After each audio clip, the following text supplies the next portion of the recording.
Well, hello and good morning, everybody. This is Jeremiah, and we are rolling away here with a webinar in our series of CAD for beginners.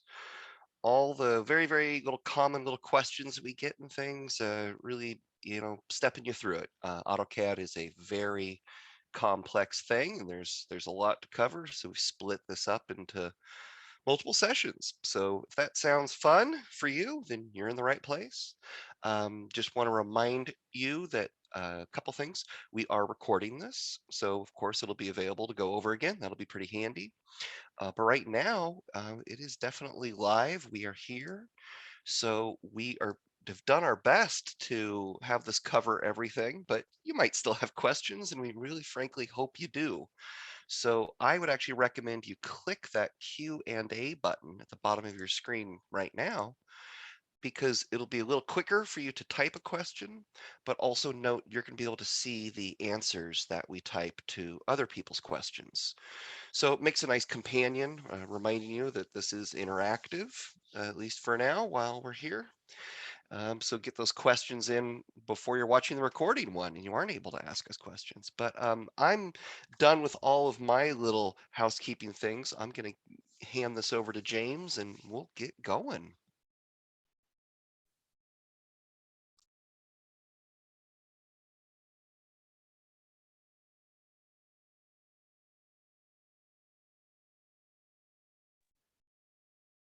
It sounds like we might be having a little audio problem there, or you might be. Do we have James muted here?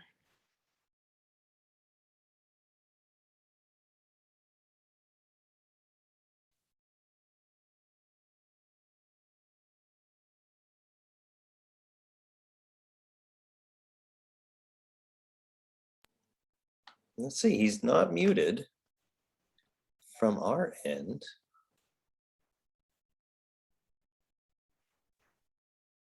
Everything was just working. We did a run through everyone. I know you're like going, what a bunch of amateurs. We have a process here. We did a perfect sound check. Yeah. Hello? There we Hey, go. All I right. had to unplug and replug in my microphone. I apologize. No, well, you know, as they say in space travel, let's hope that's our one glitch. Okay. Okay, well, if we can all hear me loud and clear, then I will begin. That sounds great. Okay, hello, my name is James. There's an awful picture of me if you want to see what I look like. I'm part of the content creation team here at Land Effects.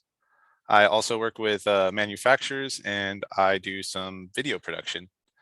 Um, I work with CAD on a daily basis, and I'm looking forward to giving you guys this presentation. The main scope of this webinar is going to be not to show you my setup or how I work, but rather give you guys the tools you need to customize CAD in order to tailor it to your workflow. So I'll share my opinions and my recommendations along the way, but the main goal here is to show you how you can set CAD up to your preference. Before we get into the weeds here, I'd like to go over what we covered in the first webinar of this series. That one was presented by Jake. We covered the workspace. We discussed what the ribbon was, what palettes are, kind of gave it a general orientation to everything. We went over the mouse controls. The mouse functions in a very particular way in CAD. So every little thing you do has a specific purpose. We talked about selections, what the left click and the right click do. And we even talked about what the rolly wheel does. We went over units and scale. We talked about the importance of setting your units and how scale is kind of interrelated. We discussed model space and paper space, kind of the difference between the two, where they are and how to switch between them. We covered viewports and how to set them up. And we talked about layers and the role they play in keeping everything organized and how they can change the way line work appears. And then lastly, we covered line work itself. That's basically going to be everything you use to draw in CAD. One other thing I wanted to talk about before we get into things here are drawing definitions. I'm going to go over these quickly because they're not going to be the focus of today's webinar, but we definitely want you to have an idea of what they are so that if they're mentioned or referred to, you're not caught off guard. So first we have blocks. Blocks are just a collection of objects combined into a single named object. It's really efficient to use blocks and they help save you time. Hatches are going to be areas filled with a solid gradient or pattern. There's a number of uses for hatches. Even as a beginner, you'll probably end up working with them. And then we have text and mtext. Text is pretty basic. It's kind of what it sounds like, just a single piece of text, where mtext is much like text, but it's much more flexible. You can edit things like the fonts and the formatting. To finish these little drawing definitions off, we have M leaders. They're going to be much like a leader and a call out, but it's going to be one entity. All the elements of those are going to be combined so that it gives you more flexibility to edit and move them and use them generally. And then dimensions are going to be displays of measurements of items within CAD. They're pretty straightforward. Even if you're not an expert in CAD, you're probably used to dimensions of some sort. And then this is what we'll be covering today. The three major topics we'll be talking about today are customizing the options dialog box, tool and palette setup, and keyboard shortcuts. In my little intro slideshow here, we're gonna touch on all three of those topics and kind of give you the top view overview of all these things before we jump into CAD and start doing a demonstration. And of course, we encourage questions and we will stop a few times along the way to ask questions, but feel free to type them in that question box as soon as they come into your mind. So first, customizing the options dialog box. This is going to be a great spot to start as a new user, or any user really, but there's going to be a lot of things in here that you can change for your preference, for your office standards, and most importantly, there's a lot of little things you can tweak that'll save you time and make you more efficient. So when we look at the options dialog box, there are a couple of ways to access it. The first and most straightforward way would be to find your Manage tab up in the ribbon and then use the icon for it. Alternatively, if you remember in part one, we talked about the command line. You could type options into the command line and then you can see there it's suggested there at the top. So you would be able to just right click or hit enter and it would open up the dialog box. Whichever way you use to, excuse me, whichever way you use to open it, it's going to give you the dialog box that you see there on the right side of the screen. There's a couple of key takeaways with this dialog box. The first being the tabs at the top. These are going to be important because each one is its own bucket, if you will, of settings. So if you can remember what tab a setting was on, but you don't remember exactly where it is, that'll help you narrow it down really quick and find it. Another thing to consider in here is certain things such as the colors. They're going to open up an additional window if you click on it. So if you're trying to find a color setting, it's worth knowing that you might have to drill down another layer to find the setting you're looking for. It might not always be on the top layer of this dialog box. We're going to go into this in the demonstration and show you how to do all this, but I just want you to keep that in the back of your mind as we work through these things. And the last and kind of important thing about this dialog box is to take note of the buttons at the bottom. You can go in here and tinker all your settings, and then if you're rushing or you're not paying attention, you might accidentally hit cancel, and then you're gonna have to go through and do all of your setting adjustment again. The apply button allows you to apply changes that you've made, but keep the dialog box open. Whereas if you just click OK, it's going to apply the changes and close the dialog box. There are a few exceptions, and you can sometimes click OK and not have your setting take place. So I do recommend you always hit apply before you hit OK. The next thing we'll get into is the tool and palette setup.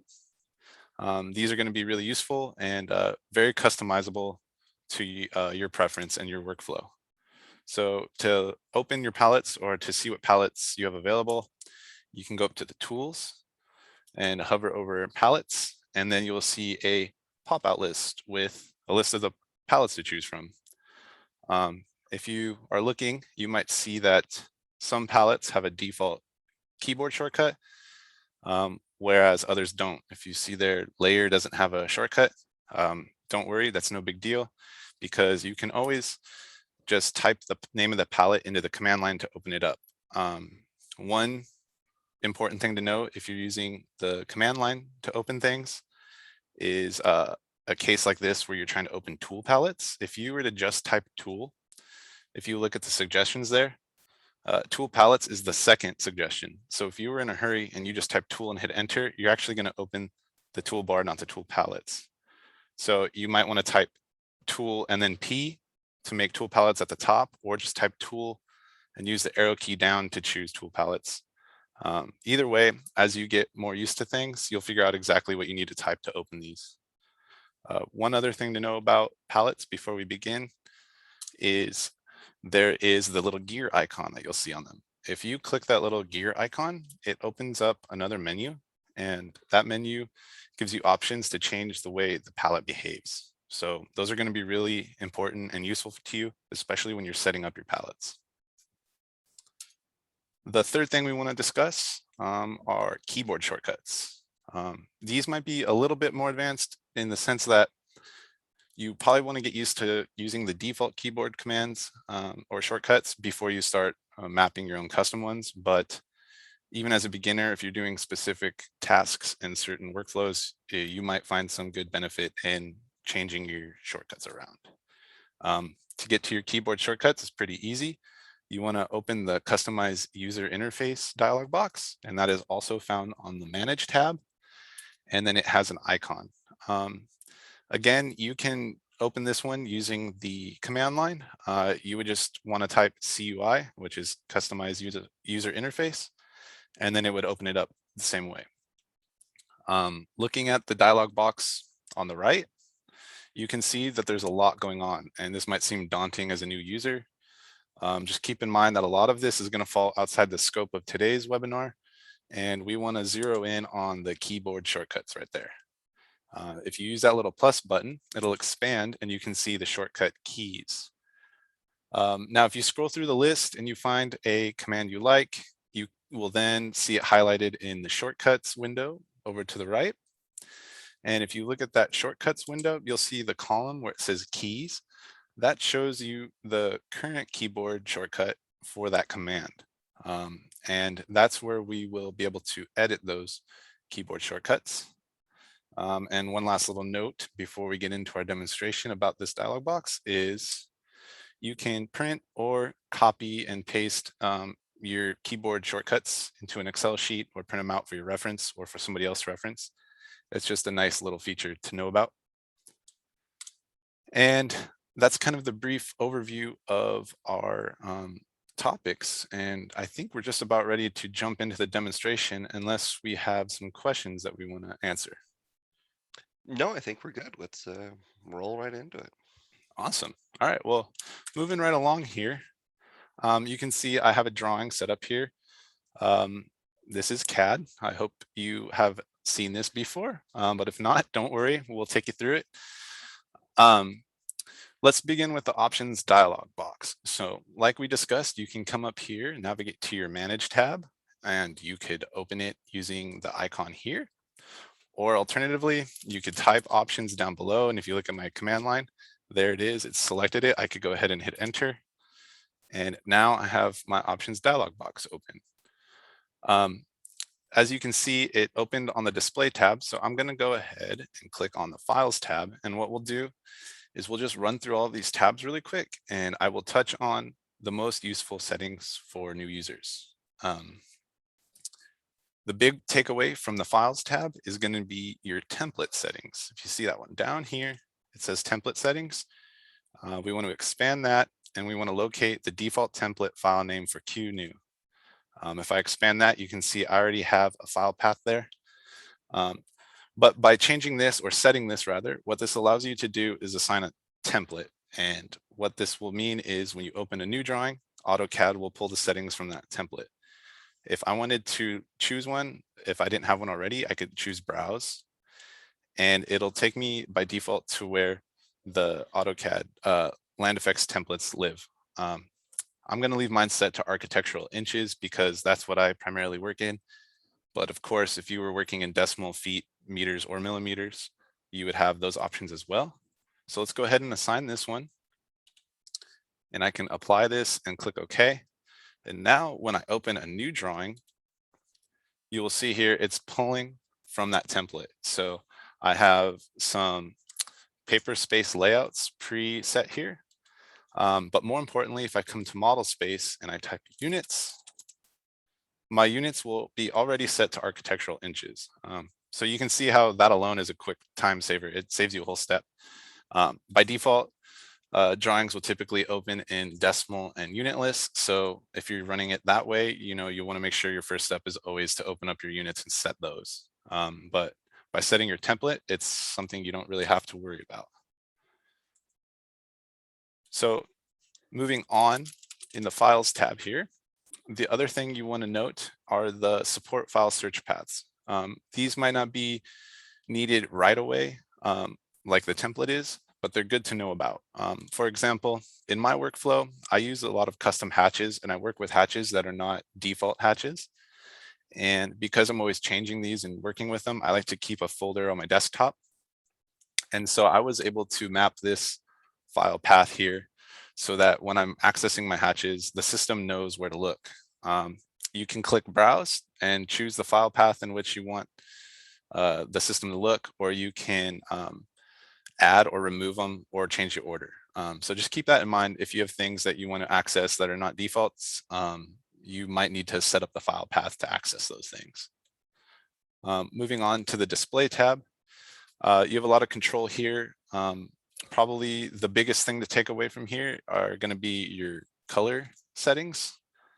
And when you look at this color window here, you can see the first box that's called context. This is just showing you the context in which the colors you're changing are going to apply. So we'll leave it in 2D model space because that's the focus of today's webinar. And if you look below in the preview, it'll show you all the elements within 2D model space that you can adjust the colors for. I don't know if there's much point in changing all these colors besides preference, except for maybe the background. In this case, I have mine set to kind of a dark blue, but I'm going to go ahead and change this to a white for this presentation. I think everything will be more legible. But if there's a color here or a color outside of this quick selection list here, you can use the select color button at the bottom, and it'll allow you to choose an index color or pick a true color or even choose colors from a book. So you can pretty much choose any color you want here. It's a pretty powerful tool, but for today's purposes, I'm going to go ahead and continue with white, and I'm going to apply that and close it. So now I have my white background. Besides being able to edit colors, there's a couple other things you might want to pay attention to on this display tab. One of them being your crosshair size. Depending on the type of work you do or just your preference, you might want a different size crosshair. For example, if I made this one smaller, I could apply it. And now you'll see where my mouse is. The crosshair is much smaller. I personally prefer to have my crosshair set to full size. And when it's set at full size, you can see it extends to the edges of your model space. I find this useful for things, especially checking things at a glance. Like this motorcycle here, for example, I can line my cursor up and see that the wheels are close to exactly aligned, if not exactly aligned, or I can look at these lines here and see that they were all cut off at the same spot. So there's just a little bit of utility that I find personally in the full size crosshair. Another thing to note, and if you recall to the first part of this webinar, we had mentioned XREFs. XREFs might not be a complete beginner topic, but a lot of people will have to work with XREFs. If you do end up working with XREFs, do note that you can control the way they display here with this slider. It might be a little bit beyond the grasp of a total beginner, but it's worth knowing because you will probably at some point end up needing to work with XREFs. Moving on to this open and save tab, there's not a whole lot here that we need to know, but there are a couple of things that are important. One would be this save as file setting. So if you open it here, you can see you have a number of file types that you can set to your default save as file type. I know in our office, we work with 2013, but if you wanted to work with somebody that had an older version of CAD or needed some other type of file type, you can always change the default setting here. Another thing to note about this open and save tab is this automatic save, this time between saves. If you're working in an area where your power going out might be an issue, you might want to tweak that automatic save interval.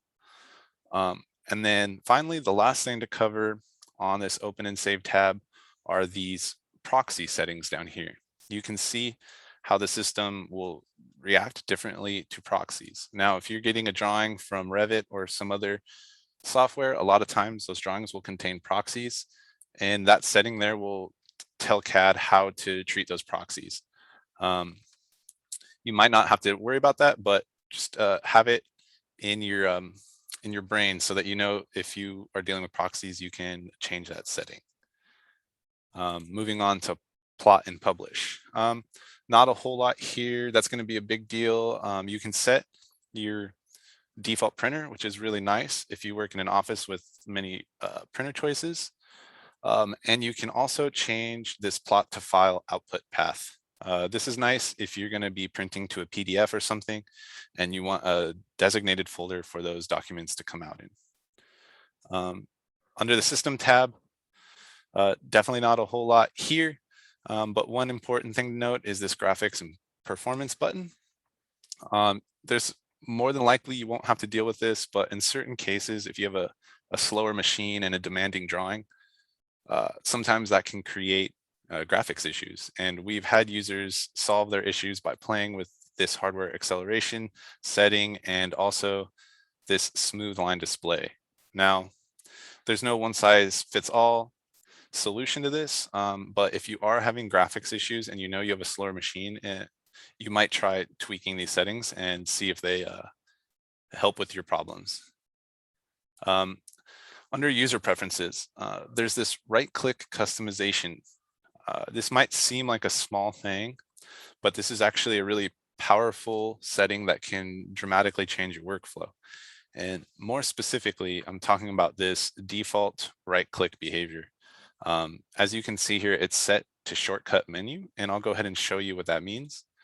If I'm in my model space and I have nothing selected, you can see here in my properties window that there is no selection, and I go ahead and I right-click.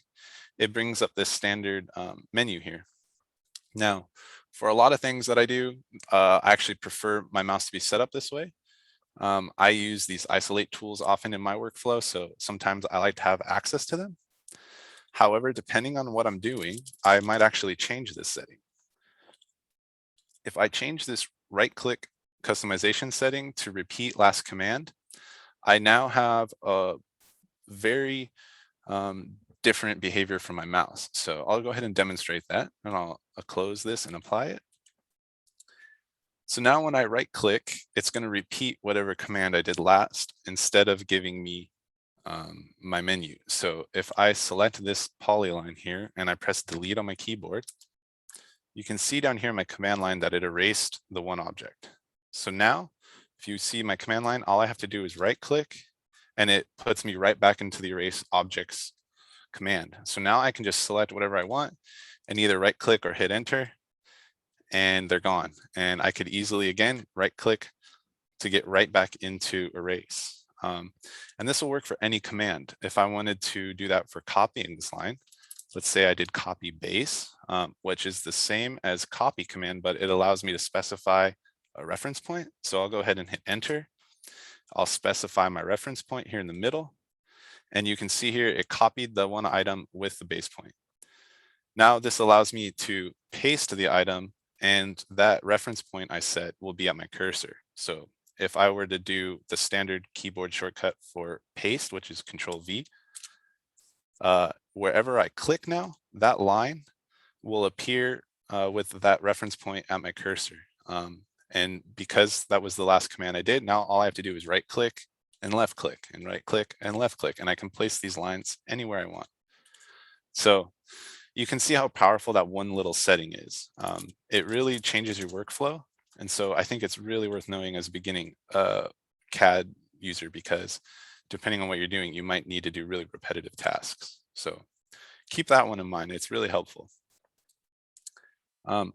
Moving along here under the drafting tab, this is going to allow you to set sizes of your auto snap markers and the aperture on your cursor.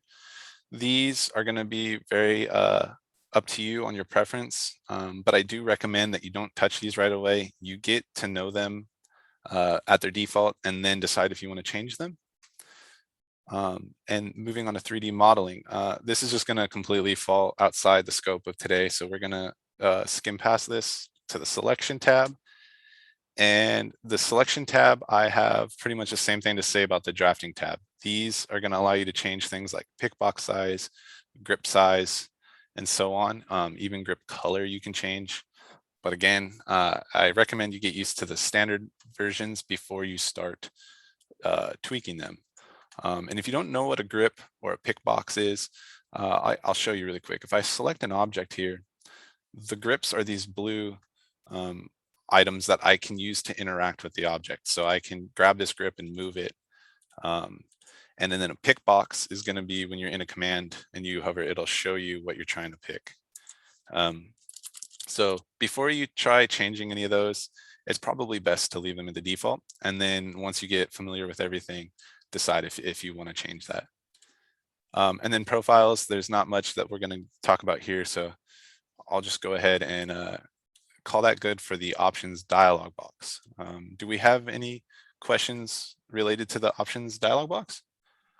No, we don't. So we're good. And just a reminder, you're welcome to type in any sort of question if you're confused with anything or just spurs your mind, makes you think of something. Feel free. So let's keep going. All right, moving on. This next category that we're going to talk about is going to be the tool and palette setup. Now, there is a lot to talk about here, so we're going to cover the basics, and I'm going to give you my recommendations. I do a lot of block editing in my day-to-day work, so I'm working on things like this motorcycle here, and for me, that means I love having my properties tab permanently open. I like to be able to select an object and then at a glance have all of its properties available for me to see. If I were to select this motorcycle, at a glance, I can see that it's made up of 116 items. So if I expand that, I can see now what and how many items make up that motorcycle. So for someone like me, having the properties tab open makes sense. I pretty much keep this open all the time. However, on the other hand, on the other side of my screen, I like to keep my layers property manager open, but I like to have it set to auto hide. And that's why it's real small over here. I find that if I leave my layer properties manager open all the time, it takes up too much real estate. My model space is now much smaller. And I'm constantly having to look at layers and refer to layers. So I like having it quickly and easily accessible, but I also like having it hide away, because as soon as I want to go back to work, it gets out of my way. And as soon as I need it, it's right back again. If you remember in the slideshow, we talked about this little gear, this properties button. And then if I click that, I get some quick options here to change the behavior of this palette. As you can see, I have auto hide on. And if I just uncheck that, wow, it made it really big. It'll keep it open and I can adjust the size of it. And if I want to move it, I just have to grab the tab here and I can move it where I want. So I can have it floating. I can put it wherever I'd like. But really my preference is to anchor it to the left and have it on auto hide. But you might want to, anchor it over here on the right. So just knowing how to use these and manipulate these palettes using these settings is important. You might think, why not leave it open and play with the transparency? If I lower the transparency, then I can see through it. That might work, but I find that's kind of the worst of both worlds because it's still in my way and then I can only kind of see things behind it. So I opt for leaving mine on 100% opacity and then just leaving it on auto hide. But again, it's really easy to change how you want that to work. Another thing to note about some of these palettes, particularly the layer palette, is if you go to the very edge and you get this arrow icon, you can change the width of it. And not only the width of the palette itself, but the width of the columns within. And a lot of times this seems like it might not be the most useful, but you might not be able to see all of the full name of your layer. So just knowing that you can adjust these is also important to remember. And there's definitely more palettes than just the layer properties manager and the properties window. If you come up here to tools and you hover over palettes, you'll see a full list of your palettes here. You might see that some of them have keyboard shortcuts and some don't. Keep in mind the shortcuts are really useful, but they're not necessary in the sense of you can still usually type whatever you want into the command line, and most of the time it'll find that palette for you. So if you lost your layers property manager, you can just type layer and it'll open it. Or you can use keyboard shortcuts. For example, if you wanted to open up your tool palette, you can do Control-3. And there are your tool palettes. These tool palettes definitely have mixed reviews. Some people love working off of palettes and some people don't. Most of these tools in the tool palette are found elsewhere in your ribbon or elsewhere in the software. But if you take a look at these, there are some nice ones. You have like a draw tab with all of your drawing tools, and you have your modifying tools here.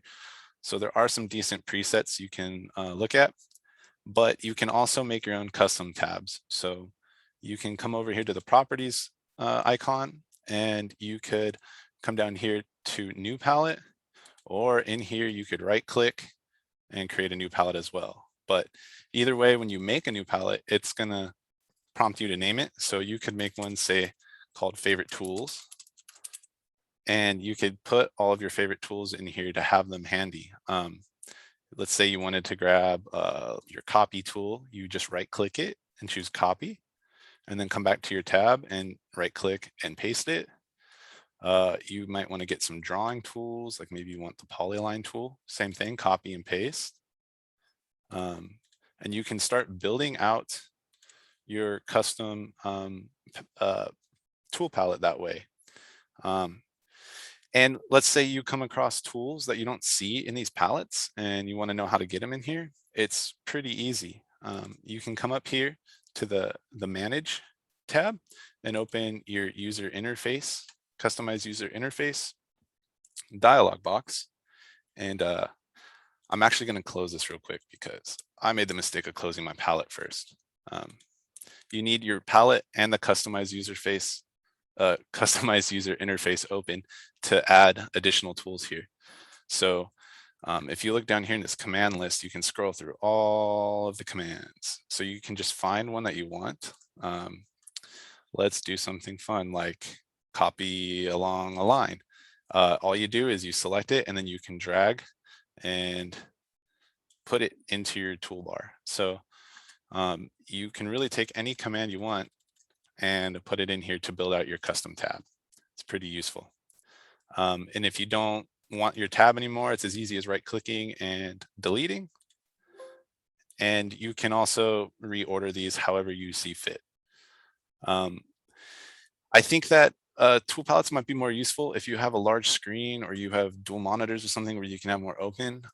But my personal preference is just to use the ribbon, and maybe that's just the way I learned, so that's the way I'm used to. Just know that if you want to build your own tool palettes, you can. Are there any questions related to palettes before we move on? There are not, but I will. They are an interesting one. It's some people really love them, and some people. It's interesting because there's been so many different interface types that AutoCAD has gone through over the years, and people tend to like whatever they kind of were either first introduced with, or something came along and they started using it and they love that. But over my 20 plus years with AutoCAD, I've gone through screen menus, then to pull down menus, then to toolbars, then to ribbons, now there's palettes.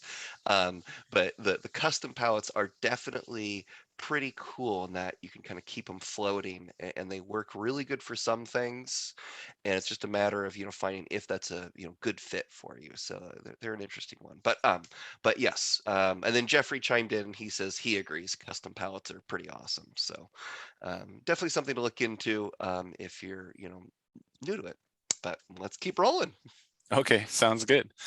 The final thing we wanted to talk about today is keyboard shortcuts. And this one's a bit of a double-edged sword, kind of like some of the default settings we were talking about earlier, in the sense of they can be really useful to you, but as a beginner, you probably want to get a feel for the defaults before you just start changing everything. The reason I say that is pretty obvious. I would hope that you don't really know how you're going to improve your workflow and save time until you've learned to do things kind of the standard default way.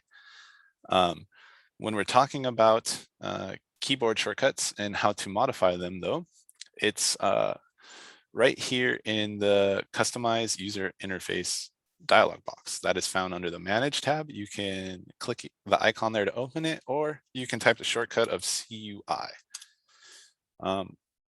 This is the interface dialog box that we were just looking at, the command list. This is the command list we were pulling tools from for our custom palette.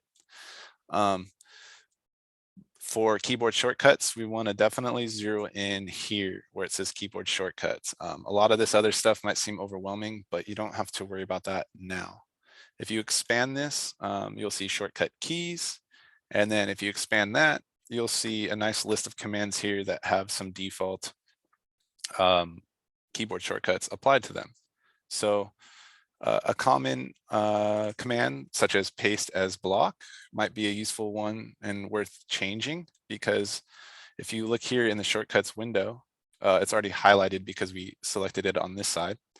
You'll see that if I click into the key column here, the keyboard shortcut by default is 3 keys. It's Control, Shift, and V. If you're using this command a lot, that might not be the most efficient shortcut for you. So let's give it a new one. Let's say Control B. All you have to do is, when you're selected in the box there, is type the new shortcut that you want it to be. And then as soon as you click outside of the box, you'll see it saved it in there.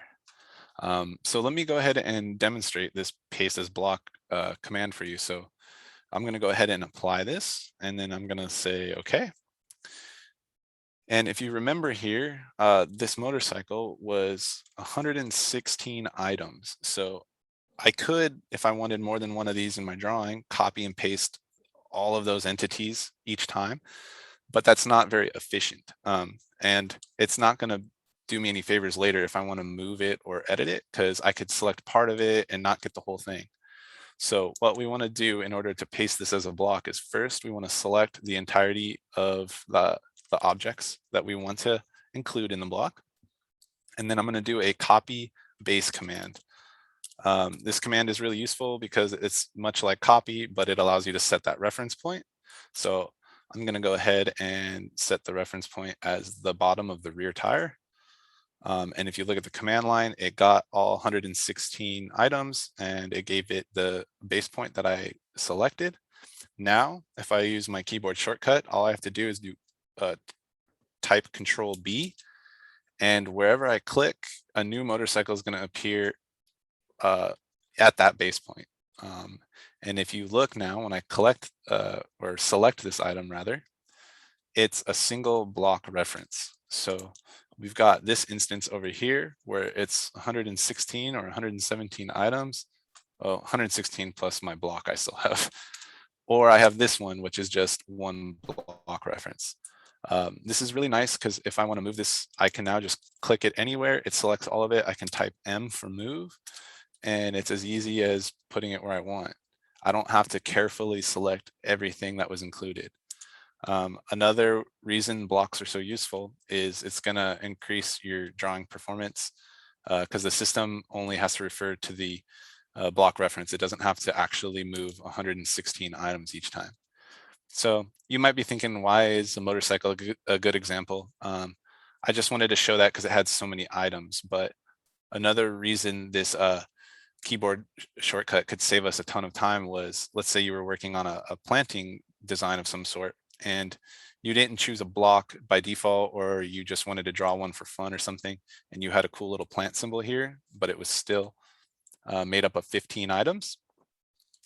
Again, we could run our copy base command, and we could set the center point here, and then run our shortcut again. So we just do Control B and place it. And now that little plant symbol is block. So if you wanted to place a ton of these, it's just Control B and click, Control B and click. It's pretty easy. Another way you could do this would be with the right click that we talked about earlier. If I wanted to place a ton of these blocks, I could come back in here to my options and change my right click to repeat last command. And then if I right click now, it'll repeat the last command. Oh, I have to do it now that I changed the settings. So I can select all the original line work and do my Control B. And now that I have my right click setting set to repeat, it's just a right click and a left click and a right click and a left click. That'd be one quick way to take something from an original drawing line work and within the same drawing, be able to quickly place a ton of versions of it as a block. As you can imagine, keyboard commands can be pretty endless. You can make them as complex or as simple as you want. And there's a couple other little keyboard shortcuts that I would want to mention. We've changed the default keyboard command of C from circle to copy. So if you type C now, you'll see the first suggestion there's copy instead of circle. So if you learned C meant circle instead of copy, that one might throw you off. For us now, you have to type CI to get circle. And there's a couple little examples like that, but you can always change those back to if you prefer to have them a different way. Do we have any questions regarding keyboard shortcuts? I just had a quick question on, the difference between using the CUI interface versus the little keyboard, the Express tool one. Is it kind of more appropriate to use the CUI as opposed to I guess the edit aliases? That's what I'm thinking of. Yeah, I think there's definitely more than one way to do a lot of this stuff. The reason that I decided to show the customized user interface was because we were also already in here when we were talking to palettes and talking about how to pull tools out of this command list here. So I figured it would be just another familiar site for some beginners. They would kind of already be somewhat familiar with this. But yeah, there's definitely more than one way to go about that. I got you. That's good. Yeah. I think, and then because this is like, I guess 3 different ways to monkey with keyboard commands, but I definitely would agree. I think keyboard shortcuts are something that like you don't really think that of one that you really want until you're really using the heck out of CAD for a year or two probably, and find you're like, I hate always going over here to hit this button. Yeah, definitely. And it really depends on your workflow. Like, are you doing really repetitive tasks and that sort of thing? Mm-hmm. Another thing that's worth mentioning as a nice final note is if you take all this time to set your settings the way you want them, and let's say you want to load them into another machine, if you come down here to your actual Windows Start menu and you find your AutoCAD folder, there will be this button, the Export Settings utility button. If you go ahead and you click that, it will generate a zip file with all of your settings saved in there. I would show it right now, but the problem is with CAD open, it's going to give me an error message. So if you're going to export your settings, make sure that you close your CAD and then go ahead and run the export on that. That just about wraps it up. Are there any other questions or anything else that we want to cover before we wrap it up? Well, no questions come in. I'm trying to think of if there's something else we can kind of dive into a little, because we do have a little bit more time. But gosh, I think definitely I would just also stress the importance of making backups. I have a saying that your work you didn't do anything unless it's backed up. Because of course, if you lose it, then you lost it. So that's why I am very strict on backups. But as you get in and start customizing all the little things in CAD, it would just be a shame to lose all that, because you kind of just over time you forget all the different places you make settings. You have all these in options. You have your keyboard shortcuts. You might have a custom menu, which is where when you do the quick access toolbar, so the quick access toolbar and tool palettes and keyboard shortcuts and options, those 5 things are stored in 5 different places, and obviously that's annoying at its simplest. But that export settings does grab all of them, so that's why that's a nice little tool to have, rather than having to track down all those weird files, which are mostly under hidden folders, so they're very hard to get to. But Mhm. anyway, I don't see any questions, and I think maybe we've. Oh, I guess you know what? Jeffrey just chimed in with a question, which is a good one to answer, and he is wondering, how to create custom hatch patterns. Ooh. And I think it just might be nice to just kind of, because that is a part of customizing. People tend to want to add some hatch patterns or have an idea for one. So we can kind of discuss that a little bit. Unfortunately, the short answer is no, it's actually not easy to create a hatch pattern. um, there are a variety of little tools and things that we have. It's basically very mathematical. If you look at a hatch pattern definition file, that PAT file, you can see it's just a whole bunch of numbers, and it's basically the coordinates and the lengths of all of the lines that make it up. But of course, to be a hatch pattern, it has to repeat. So it has to be created in a very careful mathematical fashion. So long story short, you're better off finding a PAT file that you like. On the internet, there's different places. It is a little unfortunate. You start hunting for these hatch pattern downloads. Some are very, very old. Some are also, nefarious websites. One of those things. I mean, who knows what you're downloading? It's a little annoying in that regard. So the shortest answer I like to give is let us know what sorts of hatch patterns you want, and we will get them added in. So that way they're just part of the Land Effects library. That's definitely what we're hoping to do with hatches. But I know, James, you've been kind of working on a lot of those hatch patterns, and maybe you have some more you'd like to mention on hatches. Yeah, I was going to suggest that creating hatches can get pretty involved really quick, and that there are some good sources, if you dig around the internet, that you can find free or paid PAT files. So my only main point on that was going to reiterate trying to find pre-made PAT files, and to also remember that if you don't have them in your default hatch folder, you can keep them somewhere separate and map the support path to find it. Yeah, hatches, they're definitely useful, and we have had requests for people from people wanting more. So it's something we are currently working on. But they do take time, and we have to test them and make sure that they're working properly before we just let them out into the wild.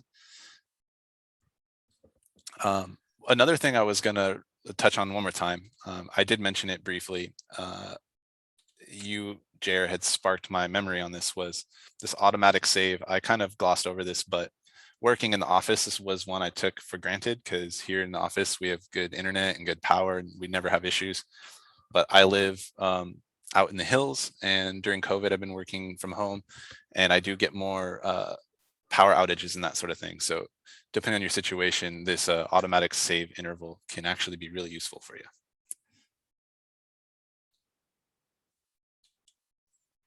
Does that about wrap it up? I think that's about wraps it up. I just had one last comment on the automatic save. We definitely, as you can imagine, people will tend to call us saying, help, my CAD crashed, where's that automatic save file? And I would just, I don't know, lots of ways to word it, but the one I always fall back to is, a phrase you should never ask is, where's the fire extinguisher? Right. And it's just one of those things. So, you should just always know where your fire extinguisher is. You should teach your children where the fire extinguisher is. Kind of a normal thing, right? When you're configuring CAD, where's the automatic save file? Find out where it is, practice restoring an automatic save file so you know how to do it. And that will obviously save your sanity when it does catch fire, right? So that's the single most important thing with automatic save. Don't just go, oh, I clicked automatic save. That's always what people tell us. I have automatic saves turned on. Where are they? So just mentioning that. And then Steve did ask, speaking of that, what's the benefit of the incremental save percentage? That's one of those really weird legacy CAD settings. If you want to pull that up real quick, James, in options for that, automatic, or yeah, the incremental save percentage isn't it in here? I thought it would, oh yeah, there it is. It's right there. Incremental save percentage is 50. See it's just for a normal file save. It's not for the automatic save. So you can see there right underneath the thumbnail preview settings is incremental save percentage. Basically the logic being that it will save changes to the DWG file and just add that to the end of the DWG file. And that will be faster than having to resave the entire file, which basically made sense in the 1980s. Getting into the 2000s, a lot of us in the game of AutoCAD maintenance and everything, honestly, a bigger problem rather than oh no, having to wait 5 or 10 seconds for a file to save. The bigger problem is that DWG file getting corrupted by always saving the changes to the end of the file. So the file gets bigger and bigger and bigger, and it gets fragmented and can cause problems. And so a lot of us at the time would set that to 0. And that was actually a very common setting, was just set it to 0 so it always does a full save. At this point, I'm not even sure which is best. They insist on changing the DWG format every few years so that other clones of AutoCAD cannot read that so easily, and so it's a little hard to tell. Basically, is incremental save good or bad for it? And similar is the whole debate of a quick save versus a save as. That's part of it as well. Save as will do a full save. Quick save will only save the changes, thus making the DWG file larger, but the save operation went faster. So, in my preference, I just want the file format to not get corrupted. I don't really care about these settings. Just if I could check a button, and there is such a one, so there is down below, there is that full-time CRC validation. That's when I cannot necessarily say how great that is. It sounds good to me. But I've had it checked on sometimes and I've had it not checked sometimes.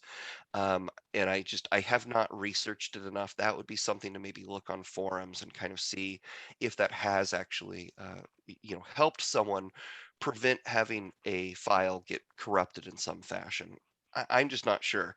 It is unfortunate that DWG file format does not use some of the latest technologies that databases do to basically ensure that the data does not get corrupted. That would be nice. So, if that was the case, there wouldn't be any of these sort of settings. It would just, have that save protection built into the file format. But so I know it kind of went in little circles there on my answer.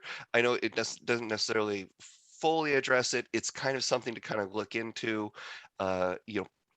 peek into those AutoCAD forums and kind of see what other people are saying. But the main thing is just make backups. If you have a string of backups, any problem is recoverable. Jeff did ask one last question on how to set the hatch scale. And not actually, I'm not too sure what basically, you have your hatch definition basically. So you have a hatch definition which says make a line this long. And so depending on the scale of your plan, that will be multiplied against that hatch scale. Or the hatch scale is what applies that. So we basically take control of that. So, there we go. So that hatch comes in like that. But basically, um, if that always seems to come in like, actually, I think go to the land effects hatch. I'm pretty sure that's what he's referring to. Is when putting in a land effects hatch, there is a scale setting. Oh, I mean, go ahead and go to the FX site ribbon and go to that. Oh, I see now. Yeah. And so if you go and edit any of these, they do have a scale setting, and that's just a setting that we applied to it from that definition that we felt, to make that ANSI 31 hatch useful for basically for landscape architecture uses. We felt that, that 0.6 factor, which is what is kind of in between the absolute units of the hatch PAT definition and the drawing scale. And so then the end result is it has a certain scale applied. And basically, if you feel that it's too dense or too light, you have the ability here to dial in that scale. Classic example, you only do these 1 to 40 scale plans. And so whenever you put in a hatch pattern, you feel that just for a 1 to 40, it feels a little dense perhaps. And so you want to tweak that scale setting so that it's just a little bit more open of a hatch. It's whatever you want basically.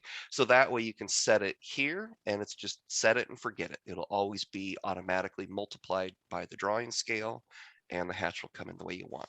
Anyway, so I hope that kind of answers Jeff's problem. Oh, then Jeff says, if you want it to be the actual size of a brick, that is something where we're working on a really cool little power tip for. But basically, that would still be best done manually. If you wanted, for instance, that brick example that James put in to be the size of the actual brick, I would just simply turn my snaps on, measure what the line is, and scale that hatch pattern down by that amount. And that's the power tip that we're going to be working on. But we do get people who want that. They want a hatch pattern to be the size of the brick. And it's as easy as measuring between those 2 points in the actual hatch, and then doing a quick math, and then manually change that hatch scale. But that is for another day. We're getting a little a little off. I think we're going to call it. I hope this helped you guys, and we will continue these AutoCAD beginner series, and we'll see you another day.